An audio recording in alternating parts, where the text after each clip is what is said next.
శుక్లాంబరధరం విష్ణుం సస్వర్ణం చతుర్భుజం ప్రసన్నవదనం ధ్యాయేత్ సర్వ విఘ్నోపశాంతయే అని స్వామివారి నమస్కారం చేసుకుని మన వ్యాస భాగవతంలో 4వ స్కందంలో 7వ అధ్యాయంలో మన యజ్ఞమూర్తిని సవనమూర్తిని విష్ణుమూర్తిని చూస్తూ మన వాళ్ళందరూ వాళ్ళు ఏమి చూస్తున్నారు దాన్ని అదే తత్వాన్ని ఏ విధంగా దర్శనం చేస్తూ ఉన్నారు అన్న విషయాన్ని చూసుకుంటూ వస్తూ ఉన్నాము. మళ్ళీ నేను తప్పకుండా వెనక్కొచ్చి వీళ్ళందరి గురించి మళ్ళీ ఆలోచన చేస్తాను, తప్పనిసరిగా విచారణ చేస్తాను. ఈసారి చూస్తూ ఉన్న సమయంలో ఏం చేస్తానంటే అన్ని వరుసగా పెడతాను. ఇక్కడ బ్రహ్మ ఉవాచ, అగ్ని ఉవాచ, యోగ ఉవాచ, లోక ఉవాచ, యజమానువాచ ఇట్లా కాకుండా పైకి కిందికి ఉన్నాయి. కొంతమంది ఆధ్యాత్మిక తత్వంలో చాలా ముందుకు వెళ్ళిపోయిన వాళ్ళు ఉన్నారు, కొంతమంది మరీ వెనకబడ్డ వాళ్ళు ఉన్నారు, కొంతమంది అయితే మరీ నేల కంటుకుని ఉన్న వాళ్ళు ఉన్నారు. అందరినీ కలిపి అటు ఇటు అటు ఇటు చెప్తూ వస్తూ ఉన్నాయి ఈ పద్యాలు. వీటన్నిటినీ ఒక క్రమంలో పెట్టుకుని, అంటే ప్రోగ్రెస్ తెలిసే విధంగా, అసలు ఏమీ తెలియని వాళ్ళ దగ్గర నుంచి మొత్తం అర్థమైన వాళ్ళ వరకు ఆధ్యాత్మిక సాధనలో, ఆత్మ సాధనలో అసలు అది మొదలే పెట్టని వాళ్ళ దగ్గర నుంచి చివరికి వచ్చేసిన వాళ్ళ వరకు ఒక క్రమ పద్ధతిలో వీళ్ళని ఉంచుకుని వాళ్ళ మనస్థితులు ఎట్లా ఉన్నాయి, వాళ్ళు ఎక్కడెక్కడ ఉండి వాళ్ళు అదే తత్వాన్ని దర్శనం చేస్తున్నారో చూసుకుంటే ఆ ప్రోగ్రెస్ మైల్ స్టోన్స్ లాగా మనకు తెలుస్తుంది. కాబట్టి అట్లా చూస్తాను, అనుమానమే లేదు. నా కోసం చూసుకుంటున్నాను. ఈలోగా ఎంత వద్దనుకున్నా కూడా మళ్ళీ మళ్ళీ తప్పనిసరిగా ఒక పద్యము ప్రతి వారము అసలు నా మనసుకి ఎక్కువగా తాకుతుంటుంది. 2 వారాల నుంచి చెప్తున్నట్టున్నాను, 3 వారాలు అయ్యాయేంటో కూడా తెలీదు. మళ్ళీ వాళ్ళు దాన్ని పెట్టుకొని కూర్చుంటున్నాను. ఒక చాలా అందమైన స్థితి ఉన్నది. మన సదస్యులున్నారు. వీళ్ళు మనవాళ్ళు. ఆ ఎదురుగా ఆ పరమేశ్వర తత్వము సాకారంగానే కనిపించిందనుకోండి. పోనీ ఏదో ఒకటి. కనిపిస్తే దాన్ని వీళ్ళెట్లా చూస్తున్నారో, వీళ్ళకి కనిపిస్తున్నదేమి, ఇది చాలా అందమైన భావన. ఆ చూస్తూ ఉన్న తత్వాన్ని చూస్తూ వీళ్ళు, అది చూస్తూ ఉన్న కనిపిస్తూ ఉన్నది వీళ్ళకెట్లా కనిపిస్తూ ఉన్నదన్నది ఒక నిమిషంలో చూద్దాము.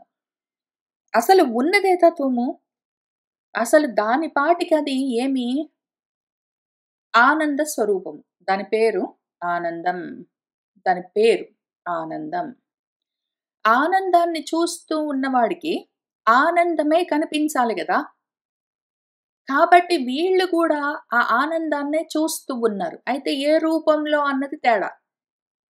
అందరికీ ఒకటే రకమైన ఆనందం ఉండదు. వీళ్ళు మరీ మన సదస్యులంటే మరి ఇంకా సాధన మొదలే పెట్టని వాళ్ళు అని అర్థం. పూర్తిగా ప్రపంచంలో ఉన్నారు. పూర్తిగా ఉత్త కర్మల్లో ఉన్నారు. కామ్య కర్మల్లో ఉన్నారు. వీళ్ళు కూడా ఆ ఆనందాన్నే చూస్తున్నారు. అదే ఆనందాన్ని అనుభవిస్తున్నారు. చూడ్డం అంటే ఏమి, అనుభవిస్తున్నారు. అయితే ఏ రూపంగా దాన్ని చూస్తున్నారంటే ఏడుపు రూపంగా చూస్తున్నారు. ఏ రూపంగా ఆ ఆనందాన్ని చూస్తున్నారు అంటే ఏడుపు రూపంలో చూస్తున్నారు, ఆనందిస్తున్నారు. ఇటువంటి వాళ్ళు మన చుట్టుపక్కల అంతా ఉంటారు. అక్కడక్కడ కనిపిస్తూనే ఉంటారు. తింటూనే ఉంటారు. ఆరోగ్యాలన్నీ బానే ఉంటాయి. తిరుగుతూనే ఉంటారు. దేనికి లోటుండదు. కానీ ఏడుస్తుంటారు. ఆ ఏడవడము వాళ్ళకి ఆనందం ఇస్తుంది. ఆ ఏడుపు వాళ్లకు ఆనంద స్వరూపము. ఆ ఆనందాన్ని వాళ్ళు ఏడుపు రూపంగా చూస్తూ ఉంటారు. అబ్బో! మాకెన్ని క్లేశాలు, ఎంత ఉరుక్లేశాలు, మాకు ఎంత ఉగ్రమైన కష్టాలు, మాకు ఎంత కోరికలు, అబ్బో! మాకెంత ఉరు భారాలు, అమ్మో! మాకెంత శోక దావాలు, అమ్మో! మాకెన్ని కష్టాలు, అబ్బో! అని వాళ్ళు అనుకుంటే వాళ్ళకి చాలా ఆనందం. అదొక రకమైన తృప్తి. అదొక రకమైన సంతోషం కలుగుతూ ఉంటుంది వాళ్ళకి. పైశాచిక ఆనందమే ఏవో బాధల్లో ఉన్నాము అని దేహాలను చూసుకుంటూ, దేహ సంబంధమైన విషయాల్లో వాటి వల్ల కలిగే బాధలు ఉన్నవి, లేనివి అన్నీ కల్పించుకుని, వాటి గురించి చెప్పుకుంటూ తిరిగితే వాళ్ళకి ఇంక వస్తుంది ఆనందము. అదొక రకమైన ఆనందము. ఈ రకమైన ఆనందాన్ని వాళ్ళు అనుభవిస్తుంటారు. ఉన్నది ఒకటే ఆనంద స్వరూపము. అది ఎన్ని రూపాలుగా అయినా కనిపిస్తుంది. వీళ్ళకి ఎటువంటి ఆనందం అంటే, ఇదిగో ఇటువంటి కష్టాలున్నాయి, దుఃఖాలున్నాయి, మాకెంత బాధలున్నాయి, మమ్మల్ని చూసేవాడెవడు లేడు. మాకెప్పుడు ఆ రోజొస్తుందో గదా! మేమెప్పుడు బాగుపడతామో గదా! అని అంటూ ఉంటే, ఆ విధంగా ఆలోచిస్తూ ఉంటే, చెప్పుకుంటూ తిరిగితే వాళ్ళకదొక రకమైన ఆనందం కలుగుతుంటుంది. ఇప్పుడిది మనకెందుకు అంత అవసరము? నాకెందుకింత అవసరం ఈ పద్యము? దీన్ని ఈ రకంగా అనలైజ్ చేయడం నాకెందుకు అవసరమంటే,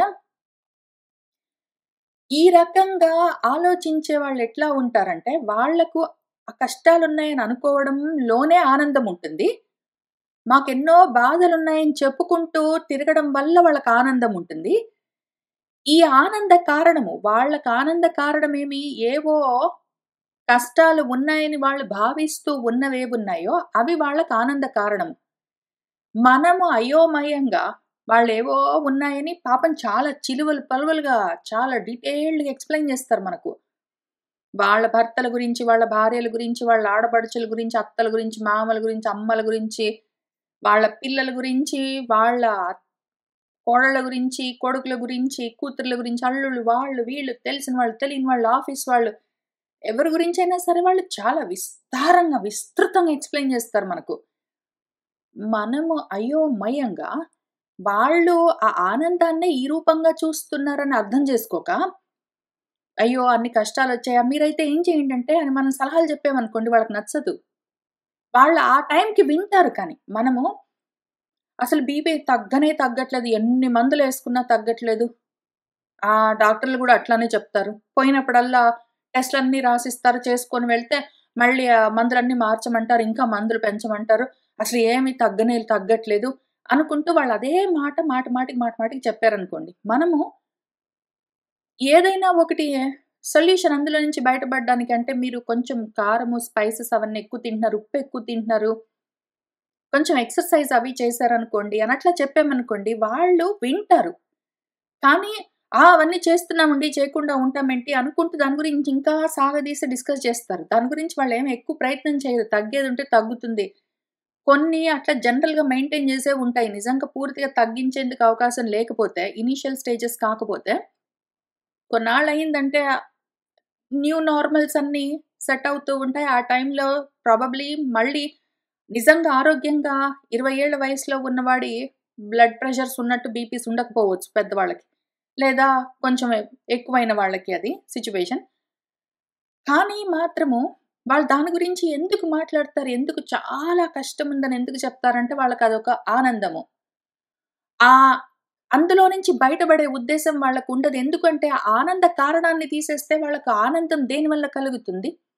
కాబట్టి ఒకటి తీసేస్తే కావాలంటే ఇంక 4 ఇట్లాంటివి ఏవైనా ఒకటి తయారు చేసుకుంటారు. వాళ్ళు ఇట్లాంటి వాటి ద్వారా ఆనందాన్ని పొందుతూ ఉంటారు. ఈ విషయం మనకర్థం కాలేదనుకో, ఎందుకు వాళ్ళు అట్లనే చెప్తారు? ఎందుకు వాళ్ళు అంత బాధ ఇనీషియల్ ఏమో అయ్యో! పాపం వాళ్ళకెంత కష్టమొచ్చింది అని వాళ్ళు అందులో నుంచి బయటపడాలని ట్రై చేయడానికి చూస్తాము. లేదా కొన్ని సార్లు సలహాలు చెప్పి వాళ్ళు వినకపోతే ఎందుకు అని అర్థం గాక కన్‌ఫ్యూజ్ అవుతాము. లేదా విసుక్కుంటాము. మనం విసుక్కోవాల్సిన పని లేదు, కన్‌ఫ్యూజ్ అవ్వాల్సిన పని లేదు. వాళ్ళని ఆ కష్టం నుంచి బయటపడేయాలని ప్రయత్నం చేయవలసిన పని లేదు. అది వాళ్ళ కష్టము అన్న రూపంలో ఉన్న ఆనందము. ఇది కాకపోతే ఇంకొకటి. వాళ్ళు ఇట్లాంటివేవో ఒకటి చూసుకుంటారు పాపం. కాబట్టి మన సంగతి మనం చూసుకోవడం అర్థం జేసుకోవాలి. మన సంగతి మనం చూసుకోవాలి. వాళ్ళ సంగతది. వాళ్ళు దేనితో సాంగత్యం బెట్టుకుంటారు? దుఃఖము అన్న రూపంతో, ఆనందంతో సాంగత్యం బెట్టుకున్నారు. నువ్వు ఆ దుఃఖ రూపంలో ఉన్న వాళ్ళ ఆనందాన్ని తీసేస్తే వాళ్ళకు దేని వల్ల వాళ్ళకి ఆనందం కలుగుతుందప్పుడు? అటువంటి పని చేయడము పిచ్చి పని. చేయరాదు అని అర్థం జేసుకున్నాను. ఇంతకుముందు నాకు తెలుసు ఈ విషయం. ఇంతకుముందు చాలా స్పెసిఫిక్‌గా దీని గురించి వేరే రకంగా అన్ని విధాలుగా అనలైజ్ చేసుకున్నాను గానీ, అది యాక్చువల్‌గా ఒక పద్ధతి అని నాకిప్పుడు అర్థమైంది. ఈ విషయం గురించి ఇంకా ఆలోచిస్తుంటే ఈ పద్యం పెట్టుకొని నాకింకొకటేమర్థమైందంటే, అందుకనే దేవుడి దగ్గర నిలబడి, అబ్బో! ఉరు క్లేశాలు, అమ్మో! ఉరు భారాలు అబ్బో! శోకాలు అని ఇన్ని రకాలుగా లిస్టులన్నీ చదువుతూ ఉంటే గూడా, భగవంతుడు ఎందుకు ఏమీ చెయ్యడో అంటే, వాళ్ళు ఆ ఆనంద తత్వాన్ని ఈ రూపంగా చూస్తూ ఉన్నారు అని ఆయనకు తెలుసు గాబట్టి. నాలాంటి అజ్ఞానులు, అమాయకులు పూర్వాశ్రమంలో ఇంతకుముందు అర్థం గానప్పుడు ప్రయత్నాలన్నీ చేసేదాన్ని. నా చుట్టుపక్కల ఉన్న వాళ్ళందరూ దేనికో దానికి ఏడుస్తుంటే, ఆ ఏడుపులని తీసేయడం కోసం, సలహాలన్నీ చెప్పడం కోసం ఇవన్నీ ప్రయత్నాలన్నీ చేసేదాన్ని. ఇప్పుడు అర్థమైంది గాబట్టి అనడం, ఊరుకోవడం. వాళ్ళకది ఆనందం మంచిది. వాళ్ళు పరాత్మని, ఆ ఆనందాన్ని ఈ రూపంగా అనుభవిస్తున్నారు. మంచి శుభం అనుకుని ఊరుకున్నాక శాంతిగున్నాను. నాకే ఇటువంటి శాంతి కలిగిందంటే అసలు శాంత స్వరూపము. ఓహో! నా ముందు నిలబడి వాడు పొద్దస్తమానం ఏడుస్తున్నాడంటే, వాడు నన్ను ఈ రూపంగా చూస్తూ ఉన్నాడు మంచిది అనుకుంటాడు. అందుకని ఆయన ఏమనడు. ఒకవేళ ఈ శోకాలు, కష్టాలు, భారాలు, దుఃఖాలు, క్లేశాలు ఇందులో నుంచి బయటపడాలని వీడికనిపిస్తే వీడే ప్రయత్నం చేసుకుంటాడు. దేవుడి దగ్గర నిలబడి ఎందుకు ఏడుస్తాడు? ఆ ప్రాబ్లమ్స్ ఏమున్నాయో చూసుకుని, దానికి కావాల్సిన జ్ఞానాన్ని సంపాదించుకుని, అందులో నుంచి సొంతంగా బయటపడే ప్రయత్నం వాడే చేసుకుంటాడు. వాడు నాకు కామాలున్నాయి, నేను కామాలతో స్పృశింపబడి ఉన్నాను. నేను అనవసరంగా దుర్మార్గుల చేత బాధలనుభవిస్తూ ఉన్నాను. ద్వంద్వాలతో ఉన్నాను అనుకుంటూ వాడు చెప్పుకుంటూ ఎందుకు తిరుగుతాడు? దాని గురించి ఆయన చేస్తాడు. వాడు ఊరికినే చెప్పుకుంటూ తిరుగుతాడు. మందికి చెప్పుకుంటూ తిరుగుతాడు. భగవంతుడికి చెప్పుకుంటూ తిరుగుతాడు. దాని గురించి ఏమి చెయ్యడు అంటే వాడికది ఆ విధంగా కావాలి అని కోరుకుంటున్నాడు. నన్ను వీడు ఈ విధంగా చేరుకుంటున్నాడు పోనీ అనుకుంటారాయన. అందుకని ఆయన కూడా వింటూ ఉంటాడు. మామూలు మనుషులైతే పాపము ఒకసారి విసుక్కుంటారు. ఒకసారి ధైర్యం చెప్పడానికి ట్రై చేస్తారు. ఒకసారి అయ్యయ్యో! అవునా! నిజమా! అంటారు. ఒక్కొక్కసారి పట్టించుకోరు. ఏదో ఒకటి చేస్తారు గానీ, భగవంతుడు కాన్స్టెంట్‌గా వితౌట్ ఫెయిల్ అక్కడ నిలబడి వింటాడు. దాని గురించి ఏం జేయడు. ఎందుకు అంటే చేయవలసిన అవసరం లేదు. తనను వాళ్ళు ఈ రూపంగా దర్శనం జేస్తున్నారని తెలిసిన తర్వాత ఆయనెందుకు దాని గురించి ఇంకా ఆలోచన చేస్తాడు? మంచి శుభం అనుకుంటారు. వీళ్ళు ఎందుకట్లా చేస్తారు? ఎందుకు మరి? ఒకవేళ దేవుడికైతే చెప్తారు. దేవుడిని గూడా తిడుతుంటారు. ఎన్ని సార్లు చెప్పినా నా కష్టాలు ఇంతగా జెప్పినా గూడా, ఇంతకాలం నుంచి జెప్పినా, ఎన్ని పూజలు జేసినా నన్ను దేవుడు ఇప్పటి వరకు చూసుకోలేదు. ఎప్పటికొస్తుందో నాకా రోజు? ఇందులో నుంచి మోక్షం ఎప్పుడో నాకు? చస్తే గాని శాంతి లేదు అనుకుంటూ దేవుడి దగ్గర నిలబడి ఇవన్నీ దేవుడికే చెప్తుంటారు. అప్పుడు కూడా వింటాడాయన. ఇట్లానే వింటాడు. ఎందుకు అంటే వాళ్ళకిది ఆనందం. నన్నిట్లా చూస్తున్నారు వాళ్ళు అనుకుంటాడు. పాపము మామూలు మనుషులకి ఇవన్నీ అర్థం కావు గాబట్టి, వీళ్ళ చుట్టూ ఉన్నవాళ్ళు ఇవన్నీ విని, విని ఒక్కోసారి విసుక్కుంటారు, ఒక్కొక్కసారి వినకుండా పోతారు, ఒక్కొక్కసారి సలహాలు జెప్తారు. అయినా కూడా వీళ్ళు వెంటబడి ఎందుకు చెప్తారు అంటే, చాలా సింపుల్ మ్యాటర్. వీళ్ళు అటెన్షన్ సీకర్స్. అయ్యో! అవునా! అన్నా సరే. లేకపోతే ఇట్లా చేస్తే బాగుంటుంది అని సలహా చెప్పినా సరే. ఏదో రకంగా మనం వాళ్ళకి అటెన్షన్ ఇచ్చామంటే, వాళ్ళు చెప్తూ ఉన్నవి రోజు చెప్పే ఇవే లేనిపోని శోకాలు, మోహాలు, దుఃఖాలు, క్లేశాలని వాళ్ళేంటో లిస్ట్‌లన్నీ విప్పితే, మనము విన్నంత వరకు వాళ్ళకి అదొక ఆనందము. మనము వాళ్ళకి అటెన్షన్ ఇస్తున్నంత వరకు వాళ్ళకు ఆనందము. వాళ్ళు అటెన్షన్ సీకర్స్ ఉంటారు మోస్ట్‌లీ. కాబట్టి వీళ్ళను దేవుడు అట్లా మెయింటైన్ చేస్తాడు గదా! ఆయన అక్కడ నిలబడి వింటున్నాడు గదా! ఇప్పుడు. మన గురువుగారు అక్కడ నిలబడి వింటున్నాడు. వీళ్ళు నన్ను ఈ రూపంగా చూస్తున్నారు మంచిదనుకున్నారు. మనకట్లా ఉండడానికి ఒక్కొక్కసారి గుర్తుకు రాక, మనమేం జేయాలో తోచకపోతే నెక్స్ట్ మనం ఏ ఈయన చేసినట్టే మనం గూడా వినడమే ఇంకంతే. బి సెకండ్ ఆప్షన్ మనమసలు మన గురించి ఏమి షేర్ చేసుకోకుండా, సలహాలు చెప్పకుండా, అయ్యో అనకుండా, కంప్లీట్‌గా ఇన్ఫర్మేషన్ డయట్‌లో పెట్టాలి వాళ్ళని. Communication diet. A information diet, B communication డయట్‌లో బెట్టి డైటింగ్ చేయించాలి వాళ్ళతోటి. కమ్యూనికేట్ చేయొద్దు వాళ్ళతోటి. డైటింగ్ చేపిస్తే ఇంక వాళ్ళ ఉరుక్లేశాలన్నీ పోయి ఆ ఉరుక్రముడికే చెప్పుకుంటారు. ఆయన ఓపిక చేసుకొని వింటాడు.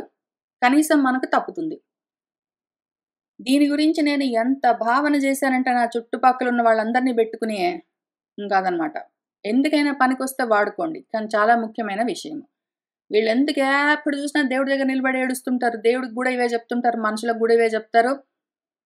కుక్కలకు పిల్లులకు, పక్షులకు, చెట్లకు వాటికి గూడా ఎందుకు జెప్తుంటారంటే, ఇది వాళ్ళు అనుభవించే ఆనందం. దాన్ని తీసేయడానికి ట్రై చేస్తే వాళ్ళు ఒప్పుకోరు. బలవంతంగా ఎవరైనా ఒక్క కారణాన్ని తీసేస్తే ఇంకో 4 పుట్టించుకుంటారు వాళ్ళు. వాళ్ళ దుఃఖాలు వాళ్ళకి ఆనంద కారణం. వాళ్ళ దుఃఖాలు వాళ్ళకు ఆనందం. ఆనందాన్ని వాళ్ళు దుఃఖ రూపంలో చూస్తూ ఉంటారు. హా! ఆనంద స్వరూపాన్ని వాళ్ళు దుఃఖ స్వరూపంగా చూస్తుంటారు.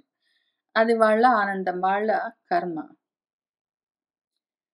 సరే ఇప్పుడు ఇట్లాంటి మిగిలిన వాళ్ళందరి గురించి గూడా మనం నెమ్మదిగా ఇందాక నేను చెప్పినట్టు ఒక పద్ధతి ప్రకారం క్రమంగా చూసుకుంటూ వద్దాము. ఇవాళ అసలు మిగిలిన వాళ్ళందరి గురించి ఫస్ట్ టైమ్ ఒకసారైతే చదువుకుంటూ వెళ్దాం.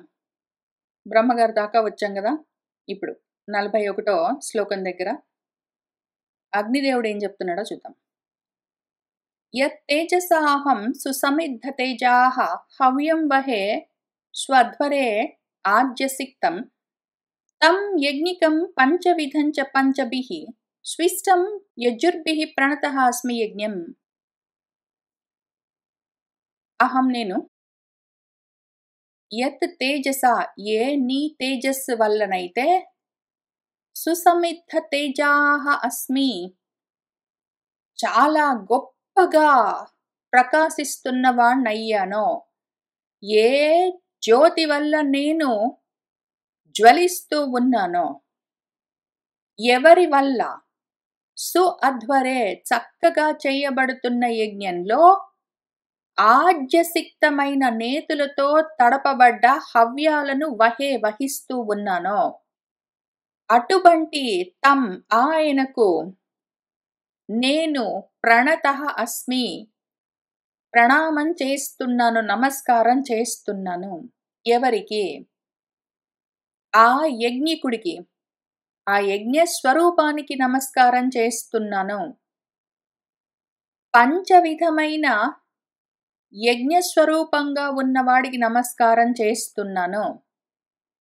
పంచభిః యజుర్భిః 5 యజుర్వేద మంత్రాలతో సుఇష్టం చక్కగా యాగం చేయబడుతున్న వాడికి నమస్కారం చేస్తున్నాను. ఆ యజ్ఞానికి నమస్కారం చేస్తున్నాను అని చెప్తూ ఉన్నారు. ఎవరైతే పంచవిధ యజ్ఞ స్వరూపంగా ఉన్నాడో, ఎవరైతే పంచ యజుర్వేద మంత్రాల చేత గొప్పగా పూజింపబడుతూ ఉన్నాడో, యజ్ఞం చేయబడుతూ ఉన్నాడో, ఎవరైతే యజ్ఞమై ఉన్నాడో ఆయనకి నమస్కారము. ఎవరి వల్లనైతే నేను, ఎవరి తేజస్సు వల్లనైతే నేను ప్రకాశిస్తూ ఉన్నానో, ఎవరి వల్ల నేను హవిస్సులను వహిస్తూ ఉన్నానో, హవ్యవాహనుణ్ణయ్యానో, అటువంటి వాడికి నమస్కారము అని చెప్తూ ఉన్నారు. ఇందులో పంచవిధ యజ్ఞాలు అవన్నీ నేను చాలా ఎక్కువగా లోతులుగా వెళ్ళట్లేదు. ఎందుకు అంటే నాది కర్మోపాసన మార్గం కాదు, నాది జ్ఞాన మార్గం కాబట్టి ఉంటాయి 5 రకాల యజ్ఞాలు. కానీ ఒక చాలా అందమైన విషయము, అటు కర్మకు ఇటు జ్ఞానానికి మధ్యలో ఉన్నది ఒకటున్నది. కాబట్టి దాని గురించి మాత్రము ఇక్కడ కొంచెము చెప్పుకుంటాను. 5 యజుర్వేద మంత్రాలతో చక్కగా ఇష్టం యాగం చేయబడుతున్నవాడు, యజ్ఞం చేయబడుతున్నవాడు అని ఉన్నది కాబట్టి ఈ 5 యజుర్వేద మంత్రాలేంటో చూద్దాం. యజ్ఞం చేస్తున్న సమయంలో కొంతమంది ముఖ్యమైన వాళ్ళు ఉంటారు. అందరూ ముఖ్యులే. ముఖ్యంగా యజ్ఞం మొదలయ్యే సమయంలో జరిగే ఒక ప్రక్రియ ఉంటుంది. 3 ప్రధానంగా ఉంటారు. అధ్వర్యుడు అని, ఆగ్నేయుడు అని, హోత అని.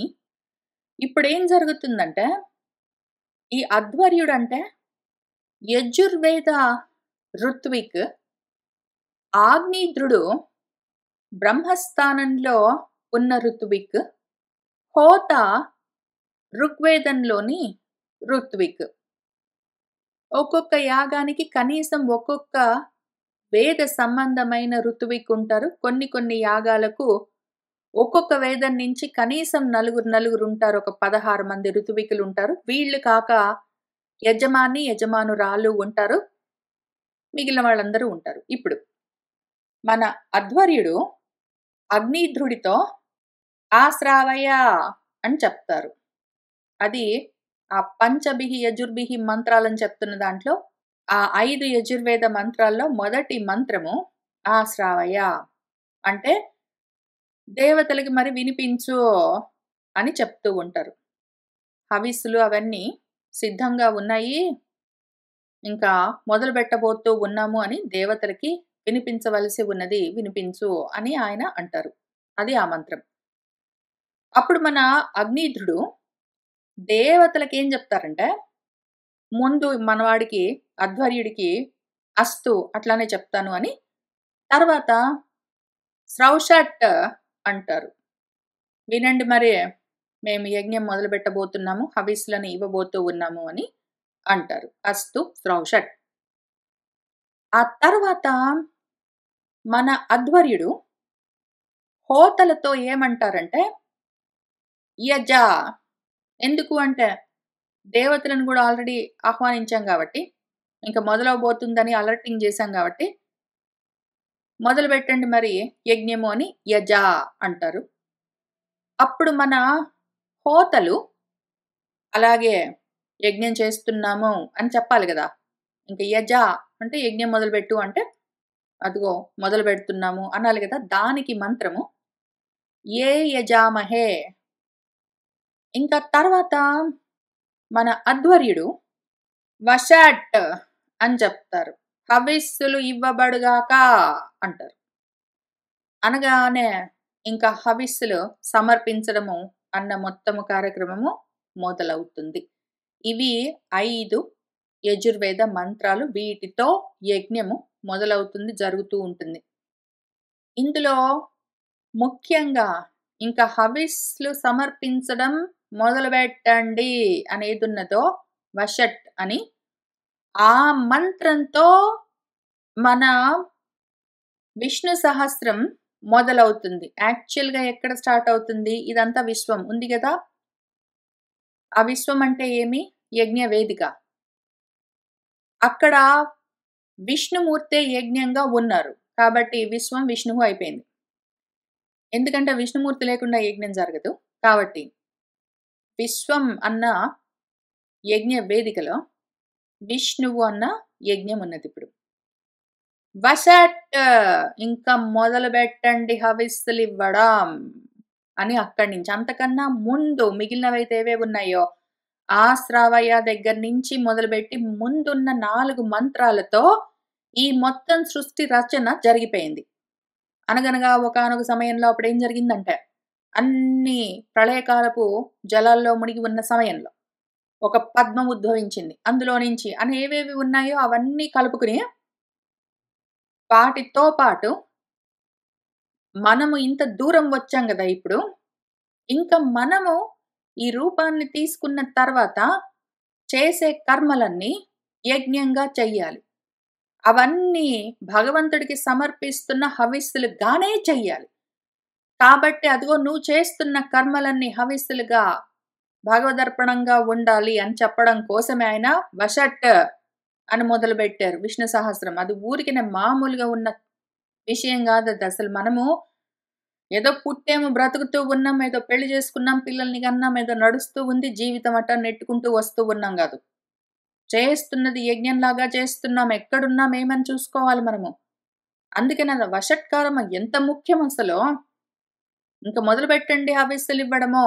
చేస్తున్నది దేవతా యజ్ఞంగా, భగవద్యజ్ఞంగా, భగవదర్పణంగా మొదలుపెట్టండి అని విశ్వమున్నదా? విష్ణువున్నాడా? ఇంగయిపోయిందా అక్కడికి? చేసేది యజ్ఞంలాగా చెయ్యి వషట్ అని చెప్తూ వచ్చారు. ఇంకా వషట్కారం తర్వాత ఇంకా అప్పుడు మిగిలిందంతా మొదలైంది. చూసుకున్నారో లేదో మనకు విష్ణు సహస్రంలో. అంత ముఖ్యమైన విషయం. దీన్ని మన అగ్నిదేవుడు భగవంతుడికి ఆయనకు తెలిసింది ఆయన చెప్తూ ఉన్నారు. ఇవన్నీ ఆయన చూస్తూ ఉంటారు. అగ్నిదేవుడు సర్వసాక్షి. ఈయన మొత్తం బయట ఉంటారు. అగ్ని రూపాలుగా, దీపాలుగా వాటిగా. లోపల ఉంటారు జఠరాగ్నిగా. కొంచెం అగ్ని ఎక్కువ, తక్కువ అయిందంటే మాత్రము ఆరోగ్యాలన్నీ అప్సెట్ అవుతాయి. చాలా ముఖ్యము వాతము. ఇప్పుడు లోపలేమో వాతము, బయటేమో వాతావరణము. అంతా ఎప్పుడు బ్యాలెన్స్డ్‌గా ఉండాలి. జరుగుతూ ఉన్నదంతా చూస్తూ ఉన్నవాడు ఈయనే. చేస్తూ ఉన్న కర్మలు బయట చేస్తూ ఉన్న పనులన్నీ యజ్ఞాలుగా చేస్తున్నామా లేదా అని లోపల కూర్చొని చూసేదెవరు? అగ్నిదేవుడే. కాబట్టి ఆయన స్థానం నుంచి ఎట్లా చూస్తున్నాడో ప్రపంచాన్ని మొత్తాన్ని యజ్ఞవేదికగా, జరుగుతూ ఉన్న కర్మలన్నింటినీ యజ్ఞాలుగా, చేస్తూ ఉన్న వాళ్ళందరినీ యజమానులుగా, హవిస్సులన్నీ ఆయన మోసుకుని వెళ్తున్నదెవరికి? సాక్షాత్తు భగవంతుడి దగ్గరికే కాబట్టి ఈయన డైరెక్ట్‌గా మెసెంజర్. నేనట్లా చక్కగా అధ్వరంలాగా జరుగుతూ ఉన్న యజ్ఞాల్లో హవిస్సులని పుచ్చుకుని వస్తూ ఉన్నాను అని చెప్తున్నారు. హవిస్సులు నిజంగా మనం ఇచ్చే ఆజ్యసిక్తమైన హవిస్సులు అగ్నిలో వేస్తే భగవంతుడికి ఎట్లా చేరుతాయి అంటే ఇదిగో మెసెంజర్ ఉన్నారు. ఇన్ఫర్మేషన్ చేరేస్తారు. ఆయన చూస్తూ ఉన్నది ఆయన చెప్పారు. ఆ తర్వాత మన దేవతలేం చెప్తున్నారు. పురా కల్పాపాయే సుకృతం ఉదరీకృత్య వికృతం త్వం ఏవ ఆద్యః తస్మిన్ సలిలే ఉరగేంద్రాధిశయనే పుమాన్ శేషే సిద్ధైః హృది విమృశిత ఆధ్యాత్మ పదవిః సహ ఏవ అద్య అక్ష్ణోః యః పథి చరసి భృత్యాన్ అవసి నః. పురా అనగనగనగా ఒకానొక సమయంలో అసలప్పుడు కల్పాపాయే కల్పక్షయంలో ప్రళయకాలంలో స్వకృతం వికృతం నువ్వే స్వయంగా కృతం తయారు చేసిన ఈ కార్యమైన జగత్తేదున్నదో ఆ వికృతం విశేషంగా విశేషాలుగా వేరువేరుగా నామరూపాలుగా కృతం చెయ్యబడ్డదేదున్నదో మార్పులు చెందుతూ తయారైన ఈ కార్య బ్రహ్మమేమున్నదో ఈ మొత్తం బ్రహ్మాండాన్ని ఉదరీకృత్య నీ ఉదరంలోనే ఉంచుకుని ఆ సలిలే తస్మిన్ సలిలే ఆ నీటిలో ఆ ప్రళయకాలపు జలాల్లో ఉరగేంద్రాధిశయనే పాముల పడక శయనం పైన పక్క పైన త్వం ఏవ ఉన్నది నువ్వే ఓ ఆద్యః ఓ ఆద్యుడా అప్పటినుంచి ఉన్నావు తర్వాత ఉంటావు ముందు ఉంటావు నువ్వు ఓ పుమాన్ ఓ పురుష పురిసేతే ఇతి పూర్ణత్వాత్ ఇతి పూరయతి ఇతి అని ఎన్ని రకాలుగా చెప్పినా నువ్వు ఆ ఉరగేంద్రుడి పడక పైన శేషే శయనిస్తూ ఉన్నావే అటువంటి నువ్వెవరు ఆధ్యాత్మ పదవి ఆధ్యాత్మ స్థితివై ఉన్నావు ఎక్కడ సిద్ధుల చేత హృదయంలో విమర్శించబడుతూ సిద్ధులు వాళ్ళ హృదయాల్లో నీ గురించి విమర్శిస్తూ ఆలోచిస్తూ విచారిస్తూ మననం చేస్తూ ఉంటే వాళ్ళ ఆత్మల్లో తెలిసే స్థితివై ఉన్నావు సహత్వం ఆ నువ్వే ఏవా అద్య ఇప్పుడు యహ ఏ పరమాత్మ స్వరూపానివో ఆ సమయంలో ప్రళయకాలంలో మొత్తం ప్రపంచాలను నీ ఉదరంలో ఉంచుకుని యోగుల హృదయంలో నువ్వుంటావు నువ్వు ఎక్కడెక్కడుంటావు ఒకటే సమయంలో ప్రళయకాలంలో మొత్తం బ్రహ్మాండాలను నీ హృదయంలో పెట్టుకుని సిద్ధులు నీ గురించి ఆలోచిస్తుంటే వాళ్ళ హృదయాల్లో శయనిస్తూ ఉంటావు ఒకవైపు ఉరగేంద్ర అధిశయనుడివై ఉంటావు ఒకవైపు వీళ్ళ యోగుల హృదయాల్లో ఉంటావు ఆ రకంగా ఉంటే సముద్ర జలాల్లోనో లేదా సిద్ధుల హృదయాల్లోనో ఉండే నువ్వు ఇప్పుడు మా కోసం నహ అక్ష్ణోహో పధిచరసి మా కళ్ళ ముందు రూపాన్ని పుచ్చుకుని తిరుగుతూ ఉన్నావే ఎందుకు భృత్యాన్ అవసి నీ భృత్యులను కాపాడడం కోసం అయితే ప్రళయకాలంలో లేదా యోగుల హృదయాల్లో తెలియబడే నువ్వు ఇప్పుడు మాకు మా కళ్ళ ముందు ఎందుకు కనిపిస్తున్నావంటే మమ్మల్ని రక్షించడం కోసం అని చెప్పారు.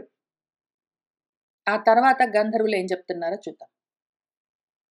అంశాంశాహతే దేవా మరీచ్యాదయః ఏతే బ్రహ్మేంద్రాద్యాః దేవగణాః రుద్రపురోగాః క్రీడాభాండం విశ్వమిదం యస్య చ భూమన్ తస్మై నిత్యం నాథ నమస్తే కరవామా.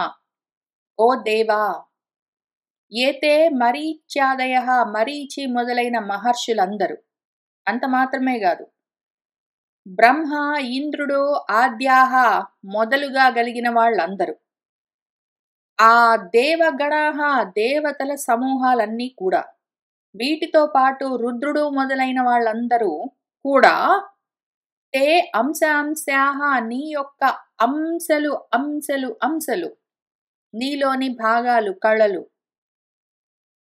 ఓ భూమన్, ఓ భూమన్ అంటే చాలా పెద్దవాడా, యస్య ఏ నీ యొక్క క్రీడా భాండం నువ్వు ఆడుకునే భాండం ఇది, ఇదం విశ్వం మొత్తం నువ్వు ఆడుకునే ఆట స్థలం ఇదంతా, అటువంటి తస్మై నీకు ఓ నాథా, తే మేము నీకు నిత్యము నమః కరవామా నమస్కారం చేస్తూ ఉన్నాము అని చెప్పారు. ఆ తర్వాత విద్యాధరులు ఏమంటున్నారంటే, ఇవన్నీ నేను ఇంకా ఒక్కొక్కసారి ఎక్కువగా ఆలోచించకపోతే కూడా మీరు మానుకునేరు, మీరు ఆలోచిస్తూనే ఉండండి, నేను ఎట్లయినా వెనక్కి వచ్చి మళ్ళీ దీని గురించి విచారణ చేస్తాను. ఈలోగా మీరు కూడా ఆలోచిస్తూ ఉన్నారనుకోండి, బాగుంటుంది. విద్యాధరులంటే ఎవరు? విద్యను ధరించేవాళ్ళు. గంధర్వులంటే ఎవరు? వాక్కును ధరించేవాళ్ళు అని ఇవన్నీ చూసుకున్నారనుకోండి, మీరు కూడా వాళ్ళేం చెప్తున్నారో, ఏ యాంగిల్ నుంచి చెప్తున్నారో అసెస్ చేయొచ్చు. ఇప్పుడు విద్యాధరులు ఏం చెప్తున్నారంటే, త్వత్ మాయయా అర్థం అభిపద్య కళేవరే అస్మిన్ కృత్వా మమ అహం ఇతి దుర్మతిః ఉత్పదైః స్వైః క్షిప్తః అపి అసద్ విషయ లాలసః ఆత్మమోహం యుష్మత్ కథామృత నిషేవకః ఉత్ వ్యుదస్యత్. రెండు రకాలుగా ఉంటారు ప్రజలు భగవాన్. ఒకటేంటంటే దుర్బుద్ధులు ఉంటారు. వీళ్ళేం చేస్తారు? దుర్మతులు, వాళ్ళ బుద్ధి ఇంకా పరిణతి చెందలేదు, అజ్ఞానులు, మతి ఇంకా ప్రపంచం వైపే తిరిగి ఉన్నది. అటువంటి వాళ్ళు ఏం చేస్తారంటే ఏవేవో అర్థాలను అభిపద్య పొందుతారు. అది సాధించాం, ఇది సాధించాం అనుకుంటూ, ఇది సంపాదించాం, అది సంపాదించాం, ఇంకా సంపాదిస్తాం, అయ్యో ఇది రాలేదే అని ఇవన్నీ ఆలోచిస్తూ ఉంటారు. ఈ అర్థ సంపాదనంతా దేనివల్ల? త్వత్ మాయయా నీ మాయ వల్లే. ఆ అర్థము, ఆ విభూతులు నీ మాయే, వీళ్ళు సాధించడాలు నీ మాయే. అయినా కూడా మన వాళ్ళకు బుద్ధి ఇంకా వృద్ధి చెందలేదు కాబట్టి ఏవో సంపాదించుకుని, అస్మిన్ కళేవరే ఆ శరీరాన్ని చూసుకుని, ఇంకా దాంతో ఇది అహం, ఇదిగో ఈ దేహం నేను, ఇదిగో ఇవన్నీ నావి అని అహంకారము మమకారము కృత్వా చేసుకుని, వాళ్ళ స్వైహి వాళ్ళ సొంత ఇంద్రియాలు, వాళ్ళ సొంత మనసే ఉత్పదైహి అడ్డుదారి పట్టిపోతే, పక్కదారిలో నుంచి వాళ్ళ మనసేంద్రియాలు వెళ్ళిపోతూ ఉంటే వీళ్ళు కూడా దాని వెంటబడిపోతారు. అవేం చేస్తాయి? వాడి మనసేంద్రియాలు, ఆ దుర్బుద్ధి కదా, వాడికి మతి సరిగ్గా లేదు కాబట్టి వాడి సొంత మనసేంద్రియాలే వాడిని తోస్తూ ఉంటే వాడు క్షిప్తః అటు ఇటు నెట్టబడుతూ ఉంటాడు. అయినా కూడా వాడికి విషయం అర్థం కాదు. అసత్ విషయాలపైన లాలస, వాడికి లోభితనము, ఏవో కావాలి అసత్ విషయాలు అని వాటి వెంటబడుతూ ఉంటాడు, వాటి మీద ఆశలతో ఉంటాడు. పాపము.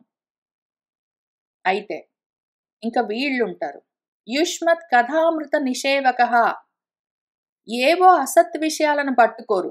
వీళ్ళు సత్ నీ గురించిన కథలను పట్టుకుంటారు. నీ విషయాలు పట్టుకుంటారు. నిన్ను పట్టుకుంటారు. వీళ్ళేం చేస్తారంటే ఆత్మ మోహాన్ని వీళ్ళు అదే మోహంతో అదే మాయలో ఉండి ఆ మాయ వల్ల జరుగుతూ ఉన్నవన్నీ నా వల్ల అనుకుంటూ అజ్ఞానంలో ఉండి అహంకారంతో ఉంటూ ఏవేవో సంపాదించుకున్న అర్థాలపైన మమకారాన్ని పెంచుకుని ఆ మమత్వంతో దుర్బుద్ధులై వాళ్ళ ఇంద్రియాలు వాళ్ళని అట్టు ఇటు తోస్తూ ఉంటే వాళ్ళు అట్టు ఇటు పడుతూ ఉంటారు. తప్పు మార్గాలన్నీ పట్టిపోతూ ఉంటారు. అయినా కూడా ఆ అసత్ విషయాలపైన కోరికలు మాత్రం వాళ్ళు వదిలిపెట్టలేరు. వీళ్ళేం చేస్తారు? ఈ మోహాన్ని మాత్రం వదిలేస్తారు. వాళ్ళకి మాయ గురించిన ఎరుక ఉంటుంది. ఎందుకంటే నీ కథలు వింటూ ఉంటారు అదే పనిగా. నీ గురించి వింటూ ఉంటే, సత్ గురించి వింటూ ఉంటే, అసత్ గురించిన ఆశ ఎందుకుంటుంది? కాబట్టి వాళ్ళేం చేస్తారంటే ఈ మోహాన్ని మొత్తాన్ని ఉత్ వ్యుదస్యత్ ఎత్తి అవతలికి విసిరేస్తారు. వీళ్ళకేమవుతుందంటే వాళ్ళ సొంత మనసేంద్రియాలే వాళ్ళని విసురుతూ ఉంటాయి అటు ఇటు. వీళ్ళేం చేస్తారంటే అసల ఆ మనసేంద్రియాలని వీళ్ళ కంట్రోల్‌లో పెట్టుకొని మాయని ఎత్తి అవతలకి విసిరేస్తారు. అది విషయం. అట్లా ఉంటుంది అని చెప్పారు. ఆ తర్వాత బ్రాహ్మలు.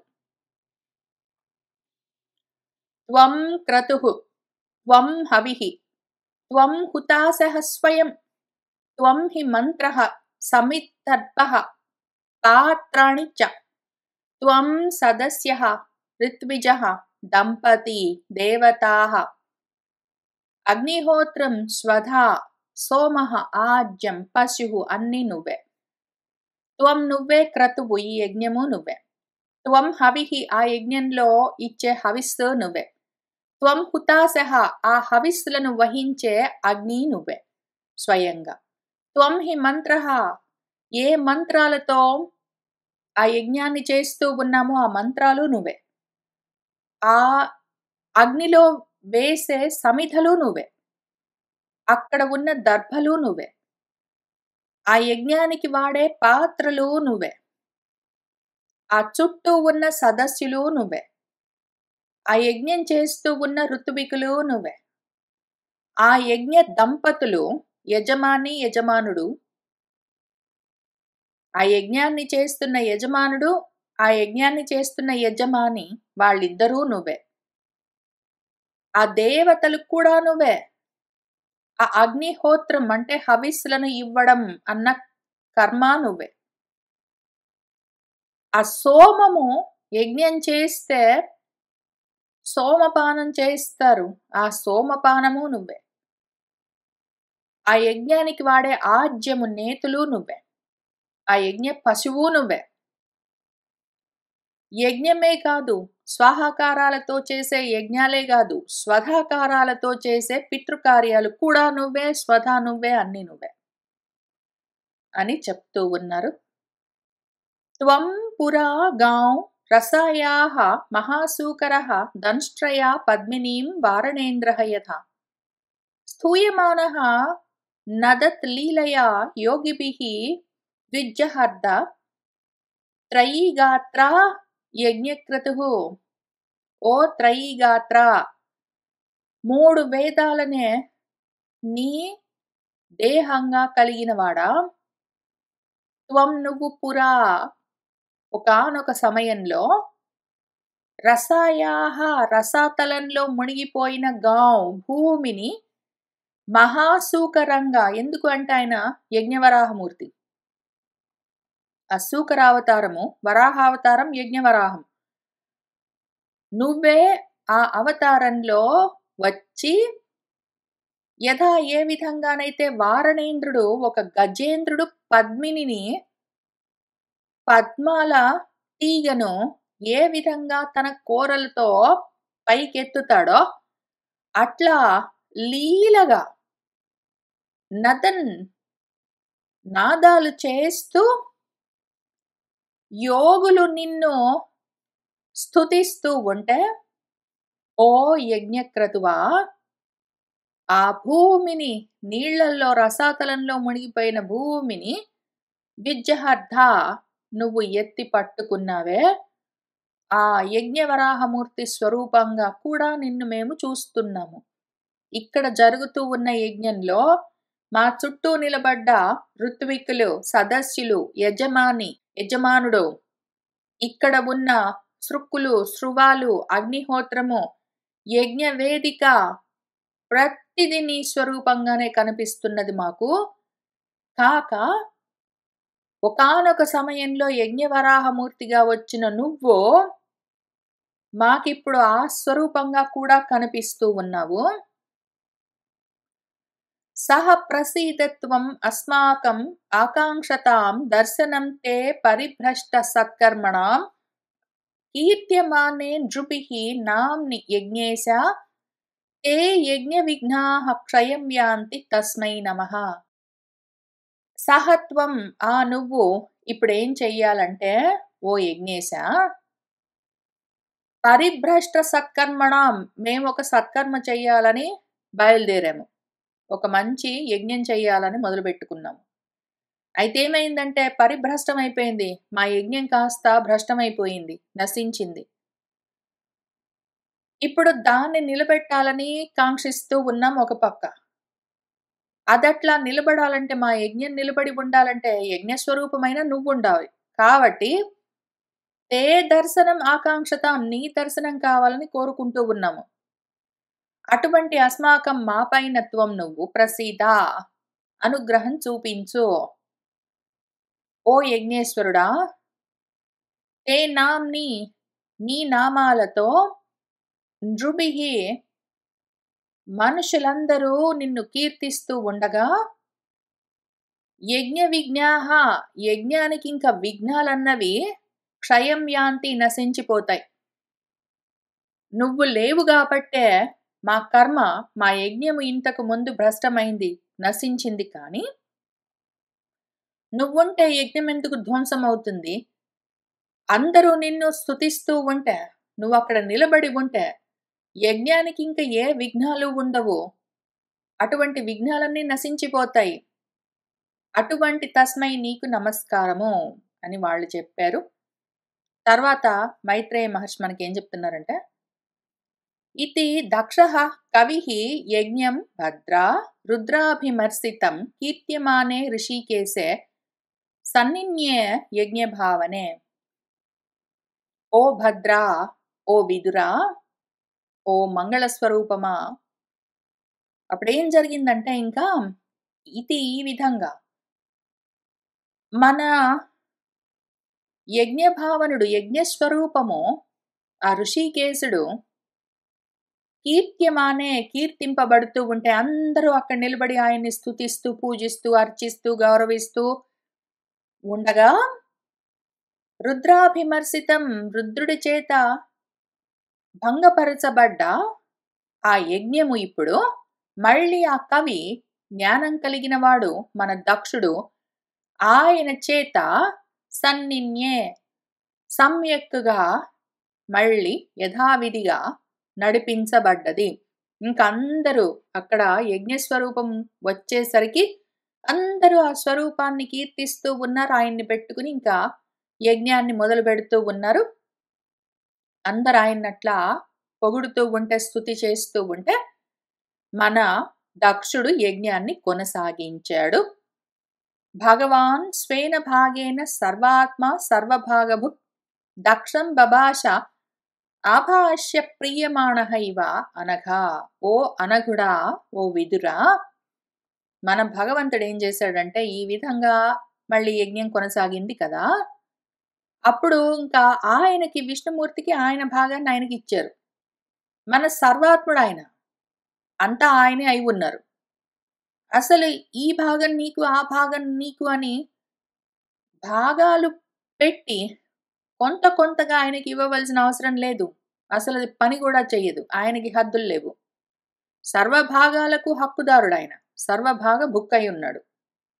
సర్వస్వరూపమై ఉన్నాడు ఆయన, సర్వాత్మ అయినా కూడా ఇప్పుడు వీళ్ళు వాళ్లకు తెలిసినంతలో, వాళ్లకు తోచినంతలో ఇది నీ భాగము అని ఆయనకిస్తే, ఆయనకిచ్చిన భాగాన్ని ఆయన పుచ్చుకుని ఇంక దానికే ఎంతో ప్రీతి కలిగిన వాడిలాగా ఇవా మన దక్షుణ్ణి ఆభాష్య పిలిచి ఆయనతో బభాష ఈ విధంగా అంటూ ఉన్నాడు. మిగిలిన వాళ్ళందరూ స్తుతి చేస్తూ ఉన్నారు. ఎవరి పనులు వాళ్ళు చేస్తూ ఆ యజ్ఞాన్ని జరుపుతూ ఉన్నారు. యజ్ఞం అయిపోయిన తర్వాత మన యజ్ఞుడికి ఆయన భాగాన్ని ఆయనకిస్తే ఆయన సంతోషంగా స్వీకరించి దక్షుడితో ఏమంటున్నారంటే, అహం బ్రహ్మ చ సర్వః చ జగతః కారణం పరం ఆత్మేశ్వరః ఆత్మా ఈశ్వరః ఉపద్రష్ట స్వయం దృక్ అవిశేషణః. నేను నేనే బ్రహ్మను, నేనే సర్వుణ్ణి, శివుణ్ణి, నేనే ఈ జగత్తుకి పరమ కారణాన్ని, నేనే ఆత్మను, నేనే ఈశ్వరుణ్ణి, నేనే ఉపద్రష్ట ఉపసమీపే దగ్గరగా ఉండి అన్నీ చూస్తూ ఉండేవాణ్ణి. అసలు నేనే స్వయంగా దృక్కును చూపును కూడా నేనే, చూస్తూ ఉండే ద్రష్టను నేనే, చూసే చూపు దృక్కును నేనే. అయితే ఇన్నిగా ఉన్నానని అనుకోవడానికి వీల్లేదు. మీరు ఇంతకు ముందు చెప్పినట్టు అది నేనే, ఇది నేనే, పక్కది నేనే, ముందుది నేనే, అన్ని నేనే. కానీ ఇన్నిగా కనిపిస్తున్నా కూడా నేను అవిశేషణము, విశేషణం లేదు, వేరు వేరుగా ఉండను. ఉన్నదంతా ఒకటే. ఈ రకంగా చూస్తే బాగుంటుంది దక్ష. నన్ను వేరుగా చూడరాదు. కనిపిస్తాను నేను అన్నిగా. కానీ నేను అవిశేషణము, సవిశేషణం కాదు. సవిశేషణంగా ఎందుకు తెలుస్తానో, సగుణంగా చూస్తే సవిశేషణంగా తెలుస్తానో. ఈ విషయం అర్థం చేసుకుని నన్ను ఏకంగా చూడవలసి ఉన్నది. ఆత్మమాయాం సమావిశ్య సోహం గుణమయీం ద్విజ సృజన్ రక్షన్ హరన్ విశ్వం దద్రే సంజ్ఞాం క్రియా ఉచితాం. ఓ ద్విజుడా, ఓ దక్ష, ఆత్మమాయను ఆవేశించి సహాహం నేను గుణమయమైన ఈ ఆత్మమాయ నా స్వమాయ గుణాలతో ఉంటుంది. ఆ మాయను పుచ్చుకుని నేను ఆయా గుణాన్ని అనుసరించి సృష్టిస్తూ, రక్షన్ దాన్ని స్థితి చేస్తూ, హరన్ దాన్ని ఉపసంహరిస్తూ ఈ విశ్వాన్ని చేస్తూ ఉంటాను.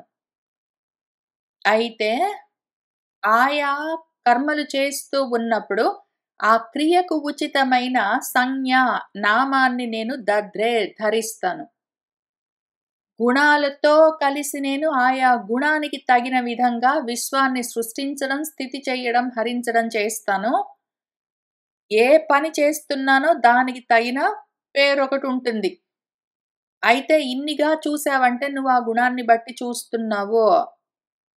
నన్నుగా నువ్వు చూడు. ఆత్మ మాయతో ఉండి గాదు, ఆత్మగా ఉండి చూడు. తస్మిన్ బ్రహ్మణి అద్వితీయే కేవలే పరమాత్మని బ్రహ్మరుద్రౌ చ భూతాని భేదేన అజ్ఞః అనుపశ్యతి. ఇదిగో ఇక్కడున్న ప్రాణులు, భూతాలు, అదిగో హవిస్సులు, దర్భలు, అదిగో సదస్సులు, అదిగో రుద్రుడు, అదిగో బ్రహ్మ అని భేదేన భేదభావంతో ఎవ్వరు అనుపశ్యతి చూస్తారు? అజ్ఞః అజ్ఞ అని చూస్తాడు. ఎవరైతే అజ్ఞానంతో ఉంటాడో వాడు ఈ భేదాలన్నీ చూస్తాడు. ఈ భేదాలన్నీ వాడికి ఎక్కడ కనిపిస్తున్నాయి? ఈ భేదాలన్నీ మళ్ళీ వేరుగా కూడా లేవు. ఆ పరమాత్మలోనే ఆ కేవలము అద్వితీయము పరబ్రహ్మమై ఉన్నదేదున్నదో అందులోనే ఇన్ని భేదాలు వాడి అజ్ఞానం వల్ల వాడు చూస్తాడు. వాడు చాలా ముఖ్యమైన విషయం, కొంచెం ఓపిక చేసుకొని చూడండి ఇది. వాడి గుణాన్ని బట్టి భగవంతుణ్ణి వేరు వేరు రూపాలుగా చూస్తాడు. వాడి అజ్ఞానాన్ని బట్టి వాడి చుట్టూ వేరు వేరు ప్రాణులను చూస్తూ ఉంటాడు. వాడు ఆ గుణాలని వదిలించుకుంటే వాడిలోని అజ్ఞానం తొలగుతుంది. అప్పుడు భగవంతుడు రకరకాలుగా కనిపించడం, ఇక్కడ భూమి మీద భూతాలు, ప్రాణులన్నీ వేరు వేరుగా కనిపించడం ఉండదు. ఉన్నదంతా ఒక్కటే అని అప్పుడు తెలుస్తుంది. కాబట్టి గుణమయమైన మాయలో ఉండి, అజ్ఞానంలో ఉండి చూస్తే ఒక్కటే భగవంతుడు ఇన్ని రకాలుగా, ఆ భగవంతుడిలోనే ఇన్ని రూపాలుగా వాళ్ళు విశేషంగా వేరు వేరుగా చూస్తూ ఉంటారు. యథా పుమాన్న స్వాంగేషు శిరః పాణి ఆదిషు క్వచిత్ పారక్య బుద్ధిం కురుతే ఏవం భూతేషు మత్పరః. అయితే మత్పరః నా పరంగా, నా వైపు నుంచి చూస్తే ఎట్లా ఉంటుంది? భూతాలన్నీ ఒక్కటే, వేరు వేరుగా లేవు. ఏ విధంగానైతే ఒక మనిషి ఉన్నాడనుకో, వాడి సొంత అంగంలో, దేహంలో, వాడి సొంత శరీరంలో శిరస్సు, తల ఉంటుంది, పాణి, చేతులు ఉంటాయి, పాదాలు ఉంటాయి, కడుపు ఉంటుంది, ఏవో ఉంటాయి. వీటన్నింటినీ వాడు క్వచిత్ వేరు వేరుగా పారక్య బుద్ధితోటి నాకివన్నీ పరంగా ఉన్నాయి. ఈ కాలున్నది అదేంటో వేరేది నేను గాదు. ఈ చెయ్యున్నది అదేంటో వేరేది నేను గాదు. ఈ తల ఇంకేంటో వేరేది నేను గానని చూడ్డు వాడు. మొత్తాన్ని కలుపుకొని నేను అని చూస్తాడు. అట్లా నువ్వు కూడా నా పరంగా, నా వైపు నుంచి చూసావంటే ఉన్నదంతా ఒకటే, ఇవన్నీ వేరు వేరు అంగాలుగా కనిపిస్తాయి. కనీసం అక్కడికొచ్చావంటే, ఆ తర్వాత ఇన్ని వేరుగా కనిపిస్తున్నది కూడా లేదని తెలుస్తుంది. ముందు నువ్వు అజ్ఞానాన్ని తొలగించుకుంటే, ఇన్ని వేరుగా లేవు, ఉన్న దాంట్లోనే ఇవన్నీ వివిధ భాగాలని తెలుస్తాయి. నువ్వు గుణాలను దాటావంటే, ఇన్ని రకాలుగా లేవు, ఉన్నదంతా ఒక్కటే అసలు అందులో కూడా. ముందు కనీసము విజాతిగా వేరు వేరుగా చూడ్డం మానేసి, తర్వాత స్వజాతి భేదాలు గూడా చూడ్డం మానేసి, చివరికి స్వగత భేదాలు కూడా చూడ్డం మానేయాలి.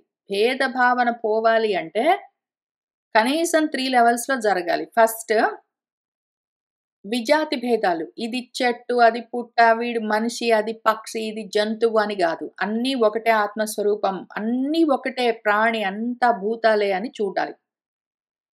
అవి విజాతి భేదాలు. తర్వాత స్వజాతి భేదాలు. మనుషుల్లో కూడా వీడు తెలుగు మాట్లాడేవాడు, వీడు ఈ ఊళ్ళో ఉంటాడు, వాడు తెల్లగా ఉన్నాడు, వాడు పొడుగ్గా ఉన్నాడని ఇన్ని రకాలుగా చూడ్డానికి లేదు. అవన్నీ గూడా ఒకటే అని చూడాలి. ఇంకా తర్వాత చివరికి ఇవన్నీ నాలో అంగాలే, ఇవన్నీ నేనే అని చూడగలగాలి. ఇంకా అల్టిమేట్‌గా స్వగత భేదం గూడా లేదు. నా చెయ్యి లేదు, నా కాలు లేదు, నా తల లేదు, ఉన్నదంతా ఒక్కటే అని చూడగలగాలి. మొత్తమంతా జ్యోతి స్వరూపంగా మాత్రం చూడగలగాలి. మొత్తమంతా జ్ఞానంగా మాత్రం చూడాలి. ఈ రకంగా చూడవలసి వస్తుంది. మత్పరుడివై చూడు. నా వైపు నుంచి చూడు తెలుస్తుంది. నువ్వు అవతల సైడ్ నుంచి చూసావంటే మాత్రం రకరకాలుగా కనిపిస్తుంది. ఆ మాయని దాటి ఇవతల సైడ్ నుంచి చూడు నువ్వు. మాయని దాటి ఇవతల సైడ్ నుంచి చూస్తే ఈ భేదాలు తొలగుతాయి. నువ్వు మాయకు అవతల నిలబడి చూసావనుకో రకరకాల భేదాలు కనిపిస్తాయి అని ఉపదేశం చేస్తూ ఉన్నారు. త్రయాణాం ఏకభావానాం యః న పశ్యతి వైభిదాం సర్వభూతాత్మనాం బ్రహ్మన్ సహ శాంతిం అధిగచ్చతి. యః ఎవరైతే, ఓ బ్రహ్మన్, ఓ దక్ష, సర్వభూతాత్మనాం సర్వభూత స్వరూపాలుగా ఉన్న, ఏకభావానాం ఒకే స్వరూపంగా ఉన్న, త్రయాణాం 3 రూపాలుగా ఉన్న మమ్మల్ని బ్రహ్మరుద్ర మహేశ్వరులు అని 3 రూపాలుగా, లేదా ద్రష్ట, దృశ్యము, దర్శనము అని రకరకాల త్రిపుటులుగా, జ్ఞానం, జ్ఞాత, జ్ఞేయం అని రకరకాల త్రిపుటులుగా, లేదా ఏకభావంగా, లేదా సర్వభూతాత్మకంగా, ఇన్ని రకాలుగా కాకుండా అసలు భేదాలను ఎవడైతే నా పశ్యతి చూడనే చూడడో, ఉన్నదంతా ఒక్కటే అని చూస్తాడో సహా అటువంటి వాడు మాత్రమే శాంతిని అధిగచ్చతి పొందుతాడు అని ఆయన ఉపదేశాన్ని పూర్తి చేశారు. అప్పుడు మైత్రేయులు వారు మనకేం చెప్తున్నారంటే, ఏవం భగవతా ఆదిష్టః ప్రజాపతిపతిః హరిం అర్చిత్వా క్రతునాశ్వేన దేవాన్ ఉభయతః అయజత్. ఇంక మన ప్రజాపతిపతిః, మన దక్ష ప్రజాపతి ఈ విధంగా ఏవం భగవతా ఆదిష్టః భగవంతుడి చేత ఉపదేశం పొందినవాడై, ఎందుకు ఇది యజ్ఞఫలము, మన ప్రజాపతిపతిః మన దక్షుడికి కలిగిన యజ్ఞ ఫలమేమి? భగవదుపదేశము, బ్రహ్మ జ్ఞానము ఆయనకి ఈ యజ్ఞం వల్ల కలిగిన ఫలము. దాంతో ఆయన ఏం చేశాడంటే స్వేనక్రతున భగవంతుడు ఏ విధంగా దీన్ని చెయ్యమన్నారో ఆ విధంగా ఆయనను హరిని అర్చిస్తూ దేవతలను ఉభయతః అయజత్, దేవతలను మాత్రం ఉభయతః రెండు విధాలుగా, ఆత్మను మాత్రం ఏక విధంగా, అనాత్మలను రెండు విధాలుగా ద్వంద్వాలతో, ఆత్మను మాత్రం ఏక విధంగా. ఎందుకు? ఆత్మ ఏకం. ఈయనింకా దక్షుడు. ఆయన ఇప్పుడిప్పుడే దక్షిణ మార్గం నుంచి ఉత్తర మార్గంలోకి వెళ్తున్నాడు. దక్షిణ మార్గంలో ఉన్నాడు, కర్మలు యజ్ఞాలు అవన్నీ చేస్తూ ఉన్నాడు. కాబట్టి చేస్తూ ఉన్న సమయంలో ప్రపంచంలో ఉన్నప్పుడు రకరకాల భేదాలుంటాయి. వాటన్నిటినీ అనాత్మల వరకే ఉంచి ఆత్మపరంగా అంతటిని ఏకంగా చూస్తూ ఉన్నాడు. రుద్రంచ స్వేన భాగేన హి ఉపాధావత్ సమాహితః కర్మణ ఉదవసానేన సోమపాన్ ఇతరాన్ అపి ఉదవస్య సహ ఋత్విగ్భిః సస్నౌ అవబృధం తతః. ఇంకప్పుడు ఆయన సమాహితమైన మనస్థితితో ఉన్నవాడై స్వేన భాగేన తన భాగంతో రుద్రుణ్ణి ఉపాధావత్ ఉపాసించి తన భాగాన్ని రుద్రుడికి ఇచ్చి, తర్వాత ఉదవసానేన కర్మణ ఇంకా యజ్ఞ సమాప్తి సమయంలో చేయవలసిన కర్మలతో సోమపానం చేసే వాళ్లను, దేవతలను, ఇతరులను పూజించి, తతః ఇంకా తర్వాత ఉదవస్య యజ్ఞం పూర్తయిన తర్వాత సహ ఋత్విగ్భిః ఋత్విక్కులందరితో సహా కలిసి ఆయన అవబృధ స్నానాన్ని సస్నౌ చేశాడు. తస్మై అపి అనుభావేన స్వేన ఏవ ఆప్తరాధసే ధర్మే ఏవ మతిం దత్వా త్రిదశాహతే దివం యయుః. ఇంకా ఆయన స్వేన అనుభావేన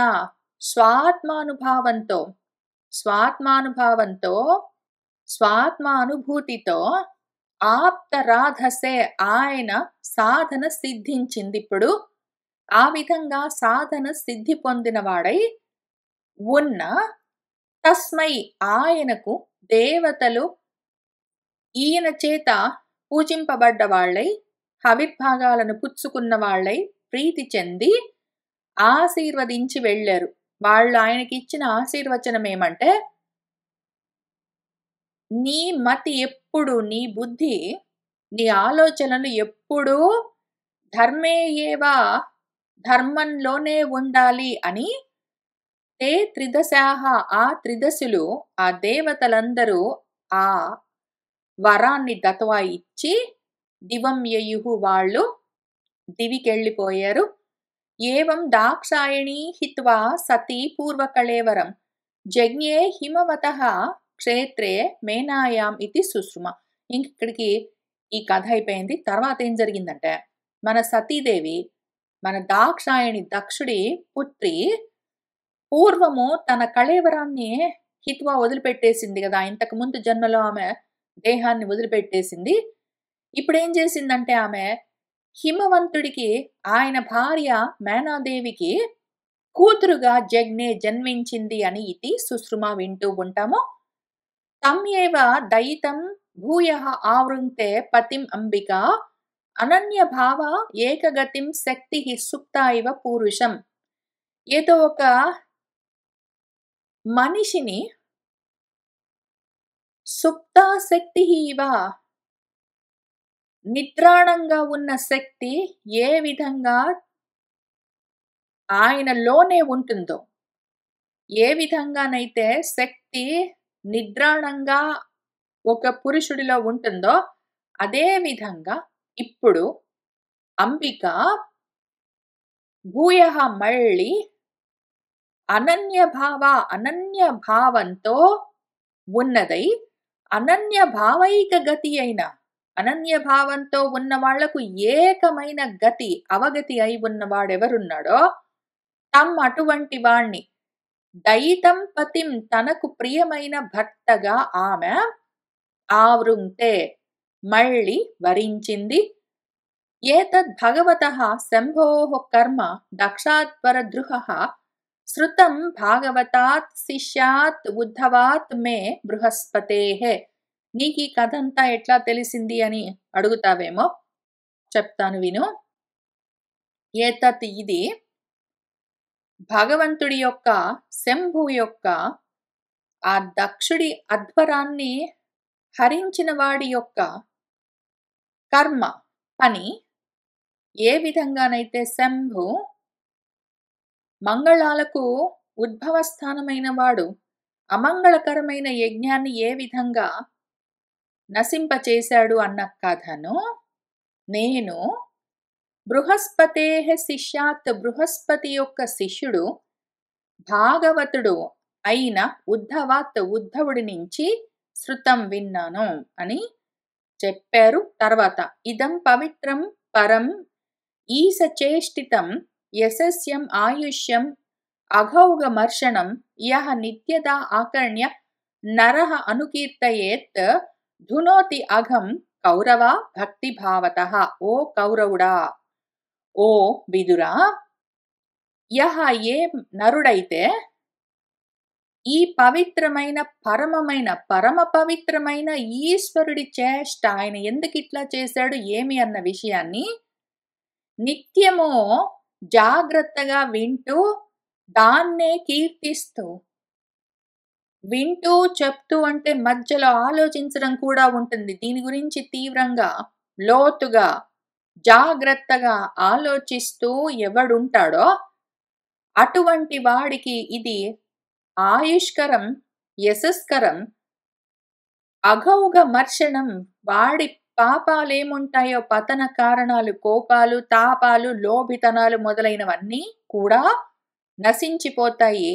వాడు భక్తిభావంతో దీన్ని అదే పనిగా వింటూ చెప్తూ ఆలోచిస్తూ ఉన్నాడంటే వాడి అఘాన్ని, వాడి పాపాన్ని, పతన కారణాన్ని, మళ్ళా జన్మల కారణాన్ని వాడు ధునోతి, తొలగింప చేసుకుంటాడో అని చెప్తూ ఉన్న చోట మనకి ఈ అధ్యాయము, ఈ ఆఖ్యానము పూర్తయ్యాయి. इति श्रीमद्भागवते महापुराणे पारमहंस्यां संहितायां चतुर्थस्कन्धे दक्षयज्ञसन्धानं नाम सप्तमोऽध्यायः सम्पूर्णम्. सर्वं श्रीकृष्ण परब्रह्म पादारविन्दार्पणमस्तु.